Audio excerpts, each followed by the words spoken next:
అందరికీ వందనాలు. Vision QT fellowship YouTube channel వీక్షకులందరికీ యేసుక్రీస్తు నామంలో స్వాగతం. మీరందరూ బాగున్నారు కదా? మనము ఈ రోజు నుంచి యోధా రాసిన పత్రిక నుంచి ధ్యానాలు చేసుకోబోతున్నాం. నేడు మన ధ్యానం కోసం ఏర్పాటు చేసుకున్న వాక్యభాగం ఏమనగా యోధా 1వ అధ్యాయం 1 నుంచి 16 వచనాలు. ఇది ఒకే అధ్యాయం అన్న పుస్తకము, కానీ 2 రోజులు ధ్యానం చేయబోతున్నాం కనుక 1 నుంచి 16 వచనాలు నేడు మనం ధ్యానం చేసుకుందాం. మొదటి 2 వచనాలు. యేసుక్రీస్తు దాసుడును యాకోబు సహోదరునైన యోధా తండ్రి అయిన దేవుని యందు ప్రేమింపబడి యేసుక్రీస్తునందు భద్రం చేయబడి పిలువబడిన వారికి శుభమని చెప్పి వ్రాయినది, మీకు కనికరమును సమాధానమును ప్రేమయు విస్తరించునుగాక. చదివిన వాక్యమును బట్టి మనం ఏర్పాటు చేసుకున్న అంశం ఏమంటే కృపను దుర్వినియోగం. ఈ వాక్య భాగ సారాంశాన్ని మనం గమనించినట్లయితే ముఖ్యంగా దుర్మార్గానికి సాకుగా దేవుని కృపను దుర్వినియోగం చేసే తప్పుడు బోధకుల గురించి యోధా ఇక్కడ హెచ్చరించినట్లుగా మనం చూస్తాం.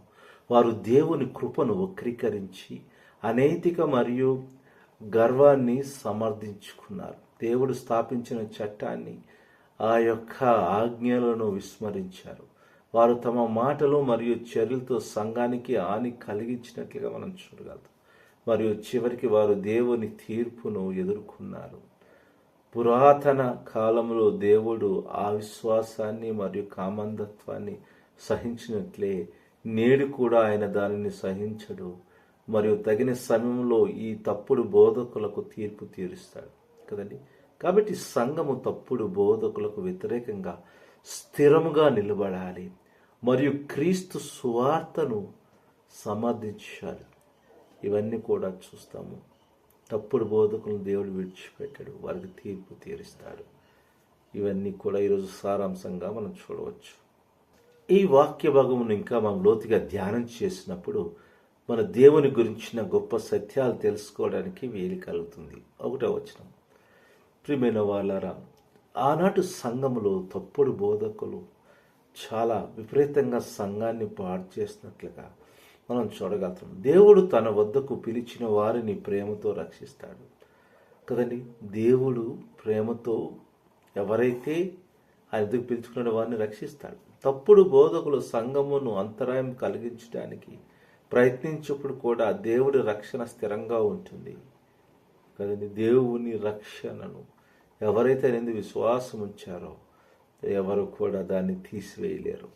పరీక్షల ద్వారా ఆయన సంఘమును కలిపి ఉంచుతాడనే వాస్తవము మనకి నిజంగా గొప్ప ఊరటనిస్తుంది, గొప్ప ఆదరణిస్తుంది కదండి. పరీక్షల సమయంలో దేవుడు సంఘాన్ని ఒక ఐక్యంగా ఉంచుతాడు.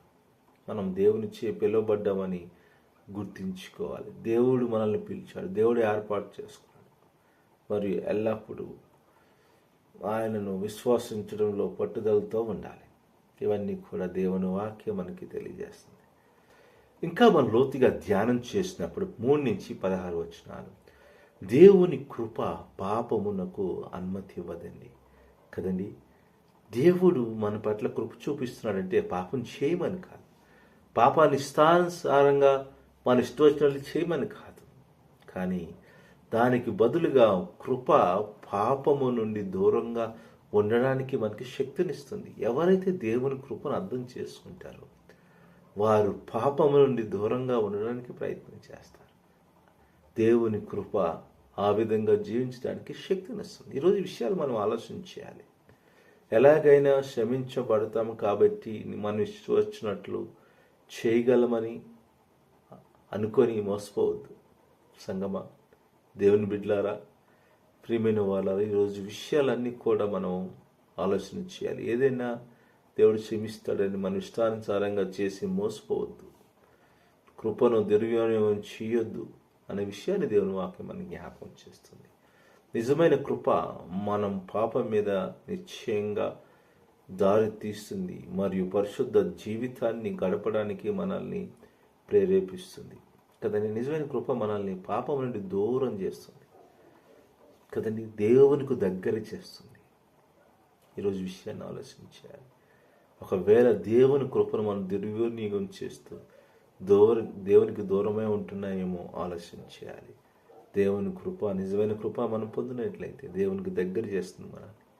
అది మనం కలిగి ఉండాలని, పాపమునికి దూరంగా ఉండాలని దేవుని వాక్యం హెచ్చరిస్తుంది. ఆలోచన చేద్దాం, ప్రార్థన చేసుకుందాం. ప్రభా, మీ నామానికి వందనాలు. నీ వాక్యమును బట్టి, సత్యమును బట్టి వందనాలు. వాక్య బిడ్డను, ప్రతి బిడ్డను దీవించండి. నీ సత్యంలో నాటుకొని జీవించడానికి సాయం చేయమని యేసుక్రీస్తు నామములో ప్రార్థన చేసి పెట్టుకుంటున్నాను తండ్రి. ఆమేన్. ప్రియమైన వాళ్ళారా, ఇప్పటి వరకు మీ ఈ యొక్క వాక్యమును ఓపికగా విన్నారు. దాన్ని బట్టి మీ అందరికీ వందనాలు. మీ అనుభవాలను మాతో పంచుకోవాలని ఆశపడుతున్నట్లయితే మమ్మల్ని సంప్రదించండి. దేవుని కృప మీకు ఎల్లప్పుడూ తోడైన గాక. ఆమేన్.